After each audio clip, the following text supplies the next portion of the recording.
আজ ভোরে সবরুমের ভারত বাংলাদেশ আন্তর্জাতিক সীমান্ত গ্রাম হারবতলির এডিসি ভিলেজের মাছসোমবাড়া থেকে সবরুম থানার পুলিশ ও 121 ব্যাটালিয়ন সীমান্ত নিরাপত্তার বাহিনী গোপন খবরের ভিত্তিতে যৌথভাবে অভিযান করে 129 বোতল বিভিন্ন ব্র্যান্ডের বিলেতি মদ উদ্ধার করে হারবতলি অর্জুন ত্রিপুরার বাড়ি থেকে এই বিলেতি মদের বোতলগুলো উদ্ধার করা হয়। বাড়ির মালিক অর্জুন ত্রিপুরা পলাতক। পুলিশ তার বিরুদ্ধে একটি মামলা এনডিপিএস ধারায় মামলা নিয়েছে। আজকের এই অভিযানের বিষয়ে সবরুম থানার ওসি অপু দাস সংবাদ মাধ্যমে জানান, আজকে ভোরবেলা বিএস এবং পুলিশের একটা সিক্রেট ইনফরমেশনের ভিত্তিতে একটা হারবতলিতে একটা অভিযান চলে।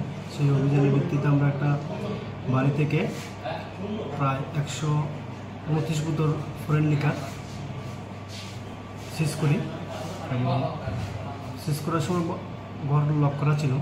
আমরা আইনি প্রসেস মধ্যে লক করে ঘরের ভেতর থেকে আমরা এই মালগুলো সিজ করি এবং বাড়ির মালিক পলাতক ছিল। আমরা সেগুলোকে থানাতে নিয়ে আসি এবং পলাতক মালিকের এগেইনস্টে আমরা কোর্টে প্রসিকিউশন কোর্টে দেব আইনি প্রসেসের মাধ্যমে।